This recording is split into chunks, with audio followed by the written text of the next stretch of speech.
শুভেচ্ছা। শুরু হলো সব খবর, কম সময় সব খবর একসাথে। নিয়মিত আয়োজন জুড়ে নুসরাত বৃষ্টি, সবাইকে স্বাগত জানাচ্ছি। বিচ্ছিন্নভাবে বা জোড়াতালি দিয়ে দেশের কোনো পরিবর্তন সম্ভব নয় বলে মনে করছে বিএনপি। দলের মহাসচিব মির্জা ফখরুল ইসলাম আলমগীর বলেছেন, দেশের মানুষ প্রগতি সমাজ করতে চাইলেও একটি গোষ্ঠী কৌশলে উগ্রবাদ ছড়ানোর চেষ্টা করছে। বিএনপি নেতারা বলেন, ফ্যাসিবাদের পতনের মাধ্যমে জনমনে তৈরি হওয়া পরিবর্তনের আকাঙ্ক্ষা ধারণে ব্যর্থ হলে কোনো দলই টিকে থাকতে পারবে না। রাজধানীতে আলাদা অনুষ্ঠানে তারা কথা বলেন।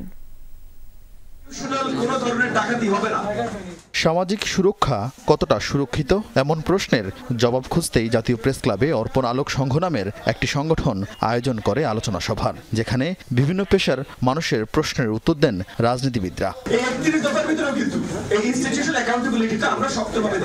বিএনপি মহাসচিব বলেন, দীর্ঘদিন ধরে চলা অনিয়ম আর বৈষম্য রাতারাতি যেমন পরিবর্তন সম্ভব নয়, তেমনি পরিবর্তনের জন্য দরকার সুনির্দিষ্ট লক্ষ্য পরিকল্পনা।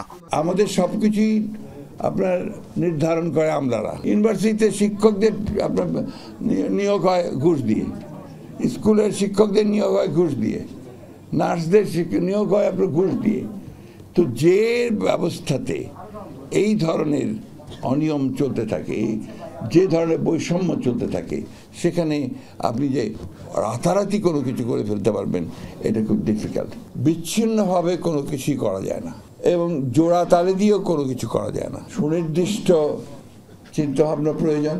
প্রেস ক্লাবে তারেক রহমানকে নিয়ে লেখা বইয়ের মোড়ক উন্মোচন অনুষ্ঠানে বিএনপি স্থায়ী কমিটির সদস্য আব্দুল মঈন খান বলেন, রাজধানীতে ক্ষমতার অধিকারী হয়ে অনেকে এখন আওয়ামী লীগ সরকারের মতো পুরো দেশে কর্তৃত্ব তৈরির চেষ্টা করছেন। যারা আজকে হঠাৎ করে রাজধানীতে ক্ষমতার অধিকারী হয়ে মনে করছে পুরো বাংলাদেশ আমার, সেই সত্য কিন্তু সেই স্বপ্ন অনেকে দেখেছিল, আজকে তারা সীমান্ত পাড়িয়ে পরপারে চলে গেল। ঢাকা রিপোর্টার্স ইউনিটিতে আরেক অনুষ্ঠানে দলটির স্থায়ী কমিটির সদস্য আমির খুসরো মাহমুদ চৌধুরী বলেন, ক্ষমতা এলে মুক্ত সাংবাদিকতা উৎসাহিত করতে কমিশন করবে বিএনপি। জনগণের মনোজগতে যে পরিবর্তন এসেছে, যে প্রত্যাশা জেগেছে, যে আকাঙ্ক্ষা জেগেছে, যে রাজনীতিবিদ এবং যে রাজনৈতিক দল সেটা বুঝতে পারবে না, ধারণ করতে পারবে না, বাংলাদেশের রাজনীতিতে আগামী দিনে তাদের জন্য কোনো জায়গা থাকবে না। নেতারা বলেন, বিএনপি ক্ষমতা এলে আগামীর বাংলাদেশ হবে সব বর্ণের, সব ধর্মের বৈষম্যহীন নতুন বাংলাদেশ। একটাকে ছাড়া অন্যটা চলতে পারে না। আরিফিন শাকিল, যমুনা নিউজ, ঢাকা। মিডিয়ার উপর আলোচনাটা। আগামী নির্বাচন হবে নজিরবিহীন সুষ্ঠু গণতান্ত্রিক সংস্কারের মাধ্যমে নতুন এক বাংলাদেশ সৃষ্টি হবে বলে মন্তব্য করেছেন বিএনপির স্থায়ী কমিটির সদস্য সালাউদ্দিন আহমদ। বিকেলে কক্সবাজারের চকরিয়া উপজেলা বিএনপির দ্বিবার্ষিক সম্মেলনে একথা তিনি বলেছেন। সন্ত্রাস বিরোধী আইনের মধ্য দিয়ে দেশে আওয়ামী লীগের রাজনৈতিক কর্মকাণ্ড বন্ধ করা হয়েছে। আওয়ামী লীগের মতো ফ্যাসিস্টের উত্থান ঠেকাতে গণতান্ত্রিক চর্চা অব্যাহত রাখার আহ্বান জানান তিনি। এর আগে দুপুরের পর থেকেই নেতাকর্মীরা সমাবেশে আসতে থাকেন, তৈরি হয় উৎসব মুখর পরিবেশ।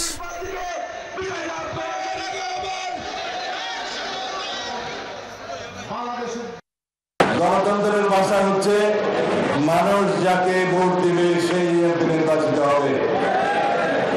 পিআরের ভাষা হচ্ছে মার্কার মধ্যে ভোট দিবে, কে এমপি হবে জানে না। সেই পিআর তো বাংলাদেশের মানুষ গ্রহণ করে নাই। কেউ কেউ এই পিআর বলে এখনো বলা আছে। ঐকমত্যের মাধ্যমে নতুন সংবিধানের ভিত্তিতে নির্বাচন করতে হবে, নয়তো আবারও স্বৈরাচার মাথাচাড়া দিয়ে উঠবে বলে মন্তব্য করেছেন জাতীয় নাগরিক পার্টির সদস্য সচিব আখতার হোসেন। দুপুরে দলের অস্থায়ী কার্যালয়ে সংবাদ সম্মেলনে তিনি অভিযোগ করেন, জুলাই সনদে শুধু অঙ্গীকারই আছে, বাস্তবায়নের নির্দেশনা নেই। পরিবর্তন টেকসই করতে গণপরিষদ নির্বাচনের মাধ্যমে সংস্কারের বিকল্প নেই বলেও মন্তব্য করেন আখতার।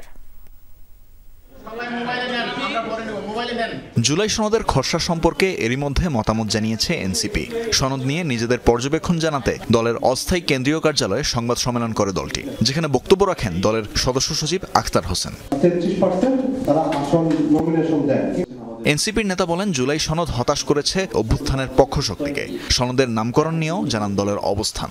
জুলাই সনদ হিসেবেই সেটাকে নামকরণ করা প্রয়োজন। জুলাই জাতীয় সনদ এই কথার মধ্য দিয়ে সেই আন্দোলনের সময়কালে মানুষের অবদানের জায়গাগুলোকে তুলনামূলকভাবে দুর্বলভাবে উপস্থাপনের একটা বিষয় এর সঙ্গে যুক্ত রয়েছে। প্রত্যেকটা বিষয়কে পরবর্তী সংসদের হাতে ছেড়ে দেওয়ার একটা প্রবণতা খেয়াল করা যাচ্ছে। নতুন সংবিধানের প্রস্তাবনা যদি কমিশনের তরফ থেকে জানানো না হয়, তাহলে সেই ব্যর্থ কোনো সনদে জাতীয় নাগরিক পার্টি এনসিপি স্বাক্ষর করার কোনো অর্থ থাকে না। আখতার হোসেন বলেন, নির্বাচন যে কোনো সময় হতে পারে, তবে সেটির ধরন নির্দিষ্ট করা প্রয়োজন। শাসন কাঠামোর পরিবর্তন না হলে নির্বাচন কোনো সুফল বয়ে আনবে না। বিদ্যমান যে সংবিধান, সেই সংবিধানকে রেখে বহাল তবিয়তে রেখে যে সামনে নির্বাচন যদি আমরা অংশগ্রহণ করি, তাহলে বাংলাদেশে ওই সংবিধানের মধ্য দিয়ে আবার পিছপা ফিরে আসার একটা সম্ভাবনার জায়গা রয়ে যাবে। নতুন সংবিধানের ব্যাপারে ঐক্যবদ্ধের ভিত্তিতে সামনে নির্বাচন আয়োজন হয়, তাহলে জাতীয় নাগরিক পার্টি যে কোনো সময় সেই নির্বাচনে অংশগ্রহণ করার জন্য প্রস্তুত। সংস্কার নিয়ে বিএনপির আন্তরিকতা নিয়েও সংশয় প্রকাশ করেন এনসিপির সদস্য সচিব। সংস্কার প্রস্তাবনাগুলোকে বিএনপি আসলে কতটা মন থেকে গ্রহণ করে, সে জায়গাতে একটা প্রশ্ন তৈরি করেছে। এই অপরিপূর্ণতার কারণে মানুষের কাছে একটা প্রতারণার জায়গা তৈরি করবে। বিএনপিকে সেই প্রতারণার পথে অগ্রসর হচ্ছে কিনা, সেই প্রশ্নটা আমরা রাখতে চাই। তানভীর মৌসুম, যমুনা নিউজ, ঢাকা।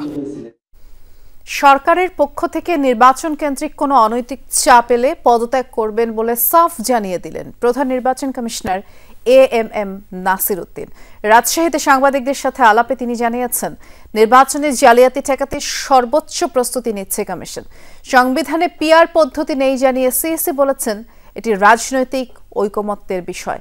বিকেলে আইন শৃঙ্খলা বাহিনীর সাথে মত বিনিময় সভায় সুষ্ঠু নির্বাচনে পরিবেশ নিশ্চিতে সবাইকে কাজ করার আহ্বান জানান তিনি। শনিবার সকালে রাজশাহী আঞ্চলিক লোক প্রশাসন প্রশিক্ষণ কেন্দ্রে এই অঞ্চলে নির্বাচনী কর্মকর্তাদের সাথে ত্রয়োদশ জাতীয় নির্বাচন বিষয়ে মতবিনিময় সভায় অংশ নেন সিইসি। যদি সরকার চাইবে তার ওনার হুকুম মতো কাজ করতে, নাসিরউদ্দিন আমাকে চেয়ারে দেখবেন না, আপনার সেই গ্যারান্টি আমি দিতে পারি। তার আগে মুখোমুখি হন সাংবাদিকদের, বলেন নির্বাচন সুষ্ঠু করতে কমিশন দৃঢ় প্রতিজ্ঞ। এক্ষেত্রে কোনো অনৈতিক হস্তক্ষেপ মেনে নেয়ার সুযোগ নেই। পিআর পদ্ধতি ইস্যুটি এখনও রাজনৈতিক আলাপ আলোচনার মধ্যে আছে উল্লেখ করে সিইসি বলেন, কমিশন পরিচালিত হয় শাসনতন্ত্র ও আইন দ্বারা। পিআর পদ্ধতি তো বিভিন্ন রাজনৈতিক দল দাবি করতেছে, এটা তো আমাদের কনস্টিটিউশনে নাই, কোনো আইনেও নাই। আমরা শাসনতন্ত্র এবং আইন দ্বারা গাইডেড, এর বাইরে আমরা যেতে পারি না। যদি এইরকম কোনো আইন হয়, পিআর পদ্ধতিতে হবে, ওই জন্য যখন আইন হয়, শাসনতন্ত্র যদি পরিবর্তন হয়, সেটা একটা ভিন্ন প্রসঙ্গ। সিইসি বলেন, আওয়ামী লীগের রাজনৈতিক কার্যক্রম নিষিদ্ধ করা হয়েছে। আদালতের রায় না আসা পর্যন্ত ভোটে তাদের অংশগ্রহণের বিষয়ে কিছু বলা যাবে না। আওয়ামী লীগের তো যে দলটার কথা আপনি বললেন, সেই দলটার তো রাজনৈতিক কর্মকাণ্ড নিষিদ্ধ, সুতরাং এবং বিচার সম্পন্ন না হওয়া পর্যন্ত, সুতরাং যে বিচার জন্য অপেক্ষা করতে হবে আমাদের। ফেব্রুয়ারির প্রথমার্ধে নির্বাচন অনুষ্ঠানে প্রধান উপদেষ্টার দপ্তরের চিঠি পাওয়ার পর প্রস্তুতি কার্যক্রম জোরদার করেছে ইসি। নির্বাচনে ভোট কেন্দ্র দখল চেষ্টাকারীদের হুঁশিয়ার করেন তিনি। একটা দুঃসংবাদ দিতে চাই, যারা ভোট কেন্দ্র দখল করার জন্য নিয়ত করে বসে আছেন, বাক্স দখল করার জন্য নিয়ত করে আছেন, তাদের স্বপ্নভঙ্গ হবে। তাদের স্বপ্নভঙ্গে আপনারা সেই দিন এই ইতিহাস ভুলে যান। যদি এরকম যে অনিয়ম দেখি যে একটা পুরা কেন্দ্রে, পুরো একটা কনস্টিটিউয়েন্সিতে গোলমাল হয়েছে, কেউ ভোট কেন্দ্র দখল করে এই ধরনের যে অবস্থা সৃষ্টি করেছে, পুরা কনস্টিটিউয়েন্সি আমরা ক্যান্সেল করে দেব। সীমানা নির্ধারণ সংক্রান্ত শুনানি শেষে এ সপ্তাহেই নির্বাচনী রোডম্যাপ ঘোষণা করবে কমিশন। রাজশাহী অঞ্চলের ৮টি জেলার ৯৩ জন নির্বাচনী কর্মকর্তা উপস্থিত ছিলেন সভায়। হুমায়ুন রশিদ, যমুনা নিউজ। যে কোনো বিবেচনায় ডাকসু নির্বাচন চ্যালেঞ্জিং, ভোটের পরিবেশ ভালো রাখার চেষ্টা চলছে বলে জানিয়েছেন উপাচার্য ডক্টর নিয়াজ আহমদ খান। বলেছেন, কেউ নির্বাচন বাধাগ্রস্ত করতে চাইলে সব বিষয়ে অবহিত করে দিয়ে মাঠে থাকবেন না তিনি। এদিকে প্রার্থিতা ফিরে পেতে শেষ দিনেও আপিল করেছেন বেশ কয়েকজন। 25 আগস্ট পর্যন্ত প্রার্থিতা প্রত্যাহারের সুযোগ আছে। বৃষ্টি ভেজা দিন থাকায় ডাকসু ও হল সংসদ নির্বাচন নিয়ে খুব একটা আমেজ নেই ঢাকা বিশ্ববিদ্যালয় ক্যাম্পাসে। নিজেদের মতো করেই সময় কাটান সাধারণ শিক্ষার্থী ও প্রার্থীরা। সিনেট ভবনের চিফ রিটার্নিং কর্মকর্তার কার্যালয়েও তেমন একটা ব্যস্ততা চোখে পড়েনি। প্রার্থিতা ফেরত পেতে আপিল করার শেষ দিনে আবেদন করেন কেউ কেউ, তবে প্রার্থিতা প্রত্যাহারের জন্য এখন পর্যন্ত কেউ আসেননি। কেউ যদি মনে করে যে আমি ইলেকশন করব না, হ্যাঁ, সেটারও সুযোগ আছে। সে যে কোনো মুহূর্তে 25 তারিখের আগে, যে কোনো 25 তারিখের ভিতরে ওই যে টাইম লাইন, হ্যাঁ, দুপুর 1টার ভিতরে কেউ যে কোনো পদে সে নিজেকে প্রত্যাহার করে নিতে পারে, সেই সুযোগটা আছে।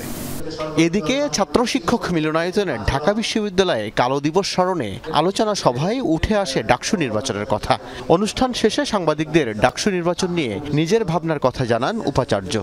এই আয়োজনে সবাই যতক্ষণ আমার হাত ধরে থাকবেন ততক্ষণ আমি মাঠে থাকব, সবাই যতক্ষণ আমার সাথে থাকবেন ততক্ষণ এই প্রক্রিয়া চলবে। যখন আপনি হাত ছেড়ে দিবেন আমি সবাইকে ডেকে এনে বলে ঠিক কোন পর্যায়ে আছে সেটা আপনাকে জানিয়ে দেব। ভিসি জানান পুরো জাতি ডাকসু নির্বাচনের দিকে তাকিয়ে আছে। কমিশনের দিক নির্দেশনা এবং সকল অংশীজনের সাথে আলোচনা করেই সব হচ্ছে। নির্বাচন কমিশনের অধীনেই কাজ করছে ঢাকা বিশ্ববিদ্যালয় প্রশাসন। এখন আমরা ইলেকশন কমিশনের মূলত তাদের অধীনে কাজ করছি। প্রশাসনের তরফ থেকে তাদের সর্বত সহযোগিতা দেওয়া হচ্ছে। আল আমিনা কহন, যমুনা নিউজ, ঢাকা। দুদিনের সফরে ঢাকা এসেছেন পাকিস্তানের উপপ্রধানমন্ত্রী মোহাম্মদ ইসহাক দার। দুপুরে শাহজালাল আন্তর্জাতিক বিমানবন্দরে তাকে স্বাগত জানান বাংলাদেশের পররাষ্ট্র সচিব মোহাম্মদ আসাদ আলম সিয়াম, ঢাকায় নিযুক্ত পাকিস্তানের হাইকমিশনার সহ কর্মকর্তারা। সফরকালে তিনি প্রধান উপদেষ্টা ডক্টর মোহাম্মদ ইউনূস সহ রাজনৈতিক নেতাদের সাথে গুরুত্বপূর্ণ বৈঠক করবেন। এরই মধ্যে বৈঠক করেছে জাতীয় নাগরিক পার্টি এনসিপি। দলের সদস্য সচিব আখতার হোসেন জানিয়েছেন, বাংলাদেশের জনগণের চিন্তা তুলে ধরার চেষ্টা করা হয়েছে। দুই দেশের সামনে সুযোগ এসেছে শত্রুভাবাপন্ন সম্পর্ক ভালো করার। আর জামায়াতের নায়েবে আমির আব্দুল্লাহ মোহাম্মদ তাহেরের নেতৃত্বে একটি প্রতিনিধি দল সাক্ষাৎ করতে দূতাবাসে গেছেন। এছাড়াও সন্ধ্যায় সাক্ষাৎ করতে যাবেন বিএনপি নেতারা।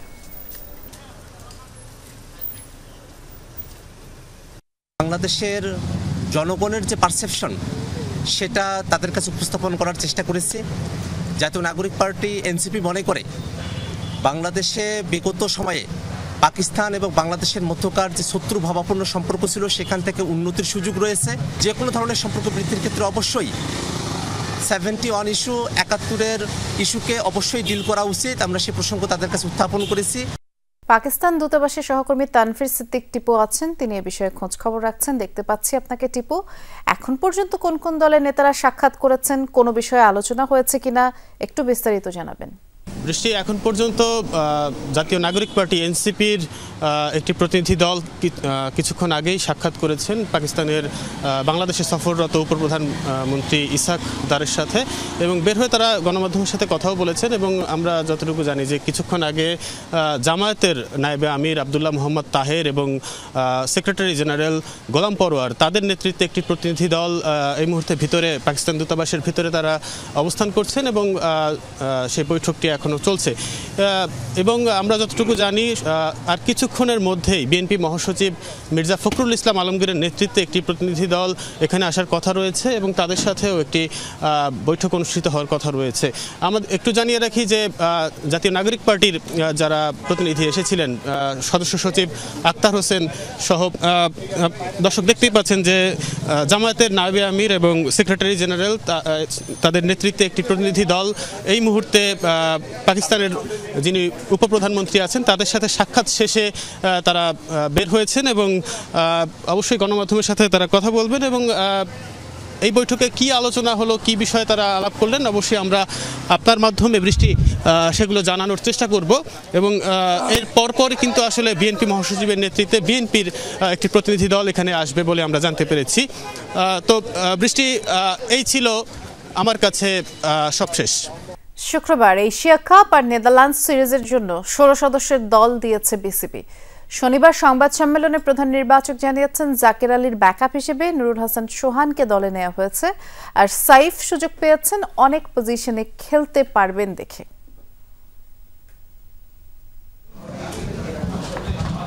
এশিয়া কাপ আর নেদারল্যান্ড সিরিজের জন্য 16 সদস্যের দল দিয়েছে গাজী আশরাফ হোসেন লিপুর নেতৃত্বাধীন সিলেকশন প্যানেল। লিপু দায়িত্ব নেয়ার পর এবারই বোধহয় প্রথম। দল নিয়ে খুব বেশি আলোচনা সমালোচনার জায়গা নাই। অলরাউন্ডার সমৃদ্ধ দল হওয়ায় সব পজিশনেই আছে পর্যাপ্ত ব্যাকআপ। তবুও 4 বছর পর সাইফ হাসান আর 2.5 বছর পর নুরুল হাসান সোহানের ফেরা নিয়ে আলোচনা আছে। সংবাদ সম্মেলনে উঠেছে মেহেদী হাসান মিরাজেরও প্রসঙ্গ। জাকির আলীর একটা আঘাত পেয়েছিল শ্রীলঙ্কা সিরিজে, সো দ্যাট সেই ব্যাকআপের ক্ষেত্রে আমরা এই মুহূর্তেই তাকে সেরা মনে করছি। সাইফ হাসানকে আমরা দিকে চোখ ছিল এবং এবার তাকে অন্তর্ভুক্ত করা হয়েছে নাম্বার 4-এ খেলার একটা ভালো capable batsman. Sheikh Mahadi is there in 11, so that আমাদের যদি এটা 17 মেম্বার হতো, Mehedi Miraz could be there. 16 সদস্যের দলে না থাকলেও স্ট্যান্ড বাই হিসেবে আছেন সৌম্য সরকার। পাকিস্তান ও শ্রীলঙ্কা সিরিজের মতো নেদারল্যান্ড সিরিজ আর এশিয়া কাপও বাইরে বসে দেখতে হবে গত টি-20 বিশ্বকাপে দলকে নেতৃত্ব দেয়া নাজমুল হোসেন শান্তকে। Soumya Sarkar is option for a third opener after being 89 matches, playing cricket for around 10 years.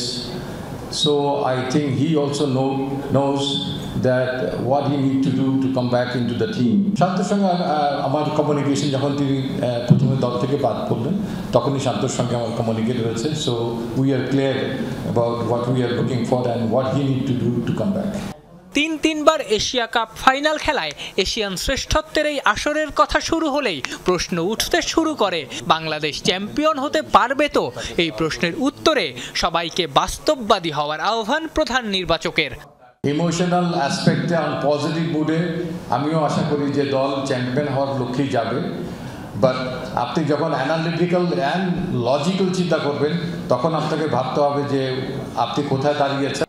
আপাতত বাংলাদেশ দল সিলেটে অনুশীলন করছে। নেদারল্যান্ড সিরিজ শেষে তারা উড়াল দেবে এশিয়া কাপ খেলতে। আফনান পিয়াল, যমুনা স্পোর্টস, ঢাকা। জনগণ নির্বাচনমুখী হলে কোনো ষড়যন্ত্রই কাজে আসবে না বলেছেন স্বরাষ্ট্র উপদেষ্টা মোহাম্মদ জাহাঙ্গীর আলম চৌধুরী। জানিয়েছেন, প্রধান উপদেষ্টা ঘোষিত সময় অনুযায়ী ফেব্রুয়ারিতে নির্বাচনের জন্য আইন শৃঙ্খলা বাহিনী সব ধরনের প্রস্তুতি নিয়েছে। সকালে গাবতলী বাংলাদেশ কৃষি উন্নয়ন কর্পোরেশনের হিমাগার পরিদর্শন শেষে এসব কথা বলেছেন স্বরাষ্ট্র উপদেষ্টা।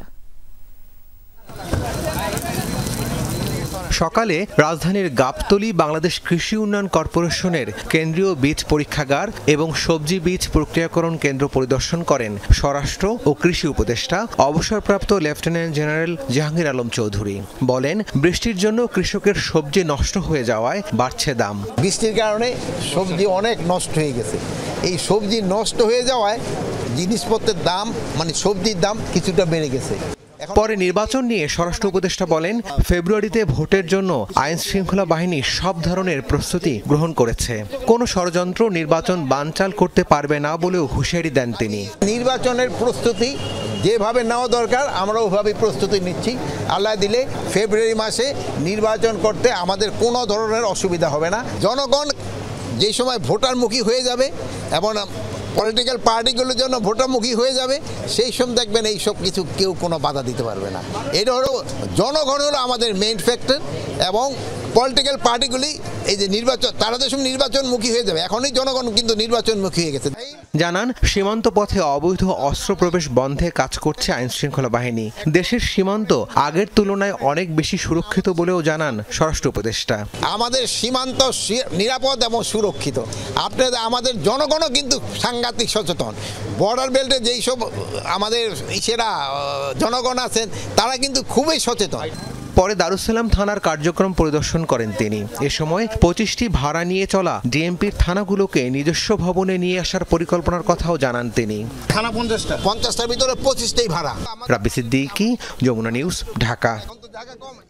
রাজধানীর মাইলস্টোনে বিমান বিধ্বস্তের ঘটনায় দগ্ধ তাসনিয়া নামের আরও এক শিক্ষার্থীর মৃত্যু হয়েছে। শনিবার সকালে জাতীয় বার্ন প্লাস্টিক সার্জারি ইনস্টিটিউটে মারা যায় সে। নিহত তাসনিয়ার বাড়ি ফরিদপুর জেলার মধুখালী থানা এলাকায়। আর বিষয়টি নিশ্চিত করেছেন জাতীয় প্লাস্টিক সার্জারি ইনস্টিটিউটের আবাসিক সার্জন ডাক্তার শাওন বিন রহমান। তিনি জানিয়েছেন, উত্তরায় বিমান বিধ্বস্তের ঘটনায় গত মাসের 21 জুলাই জাতীয় বার্নে ভর্তি হয় তাসনিয়া। 33 দিন চিকিৎসাধীন থাকার পর আজ সকালে মারা যায় সে। শরীরের 37% দগ্ধ হয়েছিল তাসনিয়ার। এ নিয়ে মাইলস্টোনে বিমান বিধ্বস্তের ঘটনায় নিহতের সংখ্যা দাঁড়ালো 36 জনে। নারায়ণগঞ্জের সিদ্ধেরগঞ্জে বিস্ফোরণে দগ্ধ একই পরিবারের 9 সদস্যের অবস্থায় আশঙ্কাজনক। 8 জন বার্ন ইনস্টিটিউটে চিকিৎসাধীন, অপরজনকে ভর্তি করা হয়েছে ঢাকা মেডিকেলে। দগ্ধদের মধ্যে 3 জনের শ্বাসনালী পুড়ে গেছে এবং আশঙ্কাজনক অবস্থা 1 মাস বয়সী শিশু ইমামেরও। আগুনের সূত্রপাত কিভাবে হলো তা নিয়ে ধোঁয়াশা রয়েছে।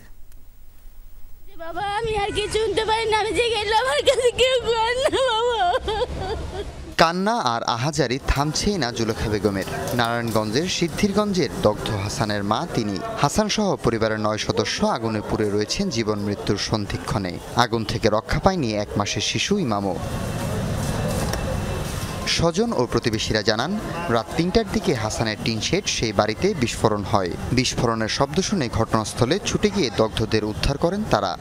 খবর জানার পর আমরা বাড়িতে গেলাম, তাই সরাসরি দেখলাম আর কি যে আসলে অনেক অবস্থা খারাপ আর কি। সকালে ফোন দিয়েছে আমার বোনের কাছে, কি বড় মেয়ে ফোন দিয়েছে যে খালা বাইরে এরম অসুস্থ হয়ে গেছে, ঘরে বেলে গ্যাসের লাইন লিক হয়ে আগুন ধরে গেছে আমার ভাই।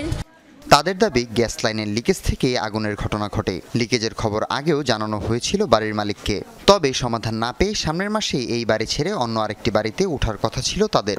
বিস্ফোরণ মারলে মানুষদের মধ্যে শুয়ে থাকে না, ওরমের একজন এক এক জায়গায় পরে সবার কেউ অটোতে উড়াইছি, কেউ ভ্যান গাড়িতে উড়াইছি। বাড়িওয়ালারে বলা হয়েছিল কিন্তু সে সঠিকভাবে এটার পদক্ষেপ নেয় নাই, ঠিক করে নাই। চিকিৎসকরা বলছেন দগ্ধ সবার অবস্থা সংকটাপন্ন। 3 জনের শ্বাসনালী পুড়ে গেছে বলে ধারণা তাদের। ছোট একটা বাচ্চা আমি বলবো, তার জন্য 18% কিন্তু অনেক বেশি। ছোট বাচ্চা যেটা আছে সবাই, আর সাথে শ্বাসনালী পোড়া আছে 3 জনের এভিডেন্ট। বাকিদের কি অবস্থা আমরা জানি না, পরবর্তীতে হয়তো খারাপ হতেও পারে। আমাদের ভাষ্যমতো 8 জনের অবস্থায় সংকটাপন্ন। এদিকে উদ্ধার তৎপরতা চালানো ফায়ার সার্ভিসের দাবি, বৈদ্যুতিক শর্ট সার্কিট থেকে ফ্রিজের কম্প্রেসার বিস্ফোরণ হয়ে আগুন ছড়িয়ে পড়ে। গ্যাসের কোনো আলামত নাই, ফ্রিজের যে কম্প্রেসার মেশিনটা ছিল ওটা বাস্ট হয়েছে। আগুন একটা রুমেই ছিল, আগুন সম্ভবত বৈদ্যুতিক গোলযোগের কারণেই আগুনটা লেগেছে। দগ্ধ 9 জনের মধ্যে 7 জনেরই দেহ 30 থেকে 53% পর্যন্ত পুড়ে গেছে। হাসিবুল করিম বিজয়, যমুনা নিউজ, ঢাকা। গত 24 ঘন্টায় ডেঙ্গুতে আক্রান্ত হয়ে 4 জন মারা গেছেন এবং হাসপাতালে ভর্তি হয়েছেন 247 জন। শনিবার স্বাস্থ্য অধিদপ্তরের এক প্রেস বিজ্ঞপ্তিতে এই তথ্য জানানো হয়েছে। চলতি বছর এখন পর্যন্ত ডেঙ্গুতে মৃত্যু হয়েছে 114 জনের। হাসপাতালে ভর্তি হয়েছেন 28,202 জন। স্বাস্থ্য অধিদপ্তর জানিয়েছে, আগস্ট মাসে এখন পর্যন্ত 7,222 জন ডেঙ্গু আক্রান্ত হয়ে হাসপাতালে ভর্তি হয়েছেন, মারা গেছেন 31 জন। সারা দেশের বিভিন্ন সরকারি বেসরকারি হাসপাতালে বর্তমানে 1,307 জন ডেঙ্গু রোগী ভর্তি আছেন, যার মধ্যে ঢাকায় 440 জন আর বাকি 867 জন ঢাকার বাইরের বিভিন্ন বিভাগে। সরকার বদলায়, ঢাকা বদলায় না। দখল, দূষণ, যানজট, অপরিকল্পিত নবায়ন ও উন্নয়নে বাসের অযোগ্য হচ্ছে এই শহর। মুক্তির উপায় খুঁজতে Dhaka chamber of commerce industry আয়োজন করেছে সেমিনার। বরাবরের মতো নানান পরামর্শ উঠে এলো এবং পরিবেশ উপদেষ্টা জানালেন, এত দ্রুত ঢাকাকে বদলানো যাবে না। এই শহরকে কেউ বলে তিলোত্তমা নগরী, কেউ প্রাণের শহর। কিন্তু ঢাকায় কি প্রাণ বাঁচে? সবুজবিহীন ইট সুরকির জঙ্গলে দখল, দূষণ আর অপরিকল্পিত নগরায়নে ঢাকা বাসযোগ্যতা হারাচ্ছে দিন দিন। ঢাকা বাঁচাতে সভা সেমিনারের কমতি নেই। তেমনি আরেকটি আয়োজন ঢাকা চেম্বার অফ কমার্স ইন্ডাস্ট্রিতে।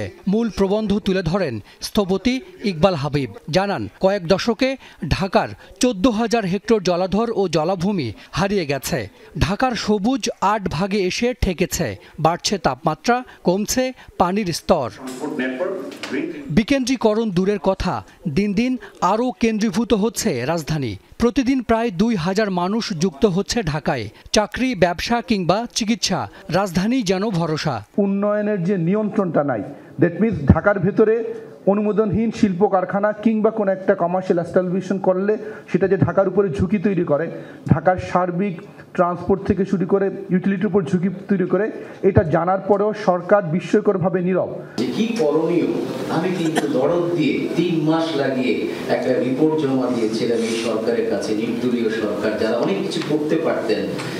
আমার মনে হয় না সেই রিপোর্টটাও কেউ খুলে দেখেছেন। ফ্রাস্ট্রেশনটা এই জায়গা থেকে এই কারণেই বলছি, কিছু হবে বলে মনে হচ্ছে না। একটা সিটি গভর্নমেন্টের আন্ডারে যাকেই দেন, আপনার সিটি কর্পোরেশনকে দেন, অন্য কাউকে দেন, নতুন অথরিটি করেন, হ্যাঁ, আপনার একটা আন্ডারে যদি আনেন, তখন কিন্তু আপনি ওই সংগঠনকে দায়ী করতে পারবেন যে কেন আপনি ইমপ্লিমেন্ট করতে পারতেছেন না। পরিবেশ উপদেষ্টা জানালেন, নদী দূষণ, পুরনো গাড়ি এবং ব্যাটারি রিক্সা বন্ধ করতে গেলেই আসে বাধা। পরিবর্তন চাইলে সকলকেই পরিবর্তিত হতে হবে। শুধু সরকার পরিবর্তন হলে সমাজ পরিবর্তন হওয়া যায় না। কোথাও একটা মারাত্মক দূষণকারী ব্যাটারি লেদ কারখানা বন্ধ করলাম, সাথে সাথে শুরু হয়ে গেল তদবির। আশেপাশে তো আরো 2টা চলে, আমারটা বন্ধ করলেন কেন? সেমিনারে উপদেষ্টা জানান, ঢাকার 4 ও ঢাকার বাইরে 63 নদীকে দখল ও দূষণমুক্ত করার উদ্যোগ নেওয়া হয়েছে। এজন্য সবার সহযোগিতা চান তিনি। হাসান মিসবাহ, যমুনা নিউজ, ঢাকা। শুধুমাত্র অংশগ্রহণ দিয়ে নারীর ক্ষমতায়ন নিশ্চিত করা সম্ভব হবে না, প্রয়োজন অংশীদারিত্ব। এই মন্তব্য করেছেন সাবেক তত্ত্বাবধায়ক সরকারের উপদেষ্টা ও মানবাধিকার কর্মী রাশেদা কে চৌধুরী।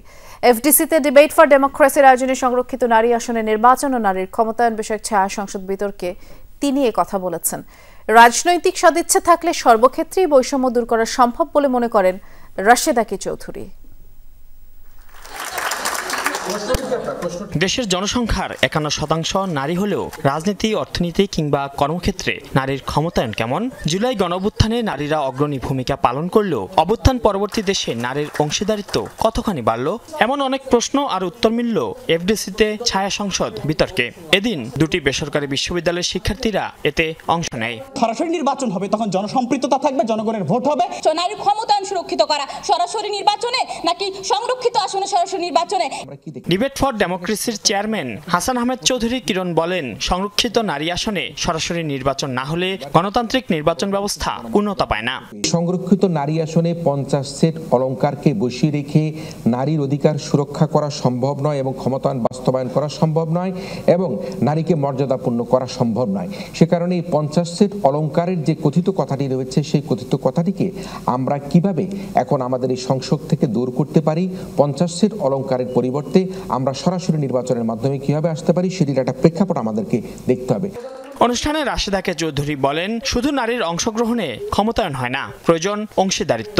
যদি রাজনৈতিক সদিচ্ছা থাকে, আমরা বিশ্বাস করি এই সরকার এসছেন বৈষম্য দূর করার, সবচেয়ে বড় স্বপ্ন দেখিয়েছেন আমাদেরকে।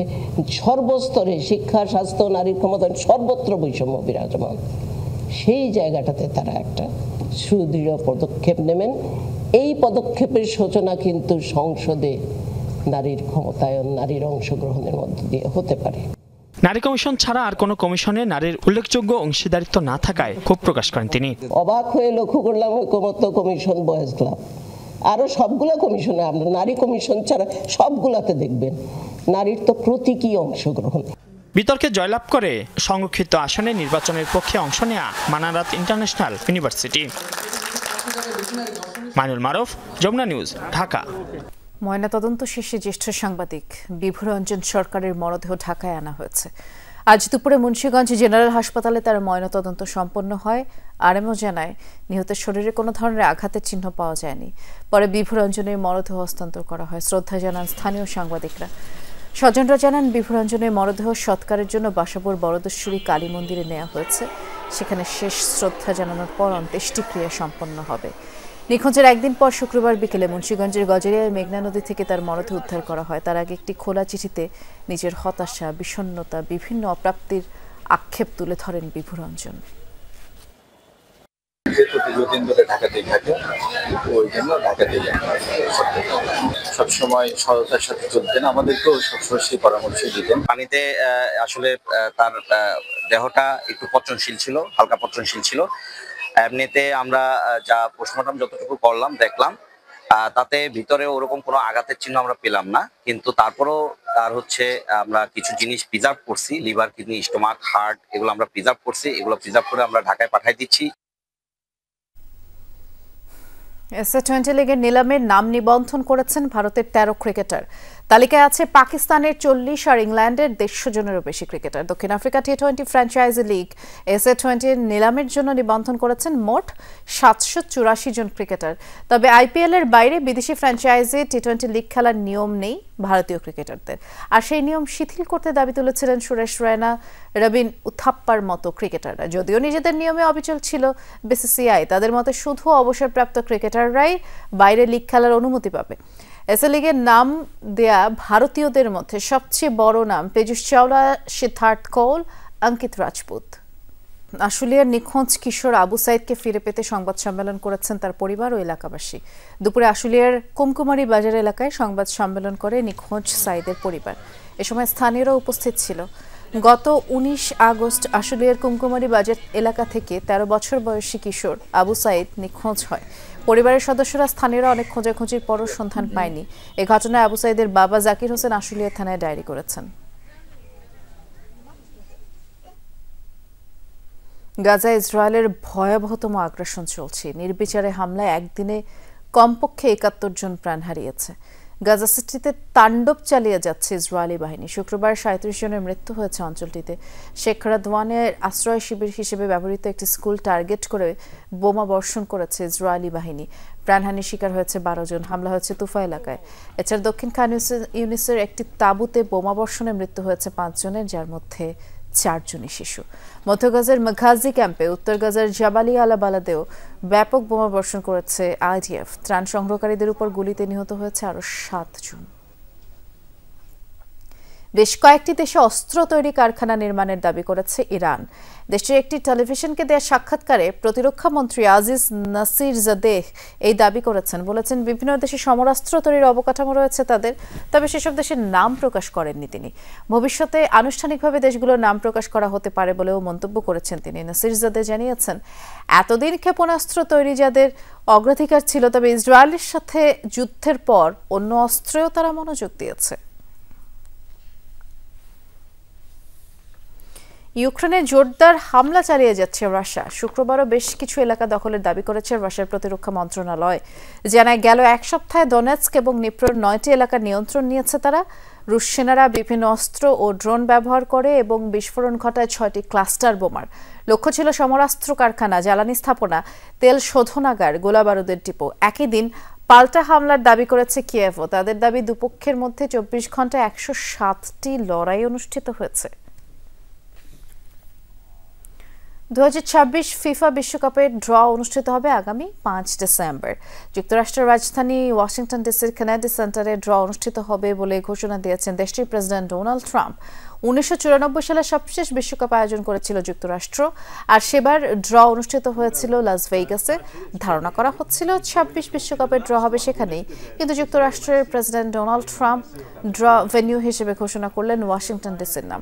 আর 2026 বিশ্বকাপ যৌথভাবে যুক্তরাষ্ট্র, কানাডা, মেক্সিকোতে অনুষ্ঠিত হবে। এটি হবে 48 দলের প্রথম বিশ্বকাপ, যেখানে হবে মোট 104টি ম্যাচ। আর বিশ্বকাপে কানাডা, মেক্সিকোতে হবে 13টি করে ম্যাচ। টুর্নামেন্টের বাকি সব ম্যাচ হবে যুক্তরাষ্ট্রে। 2026 বিশ্বকাপের ফাইনাল হবে 19 জুলাই নিউ জার্সির মেটলাইফ স্টেডিয়ামে।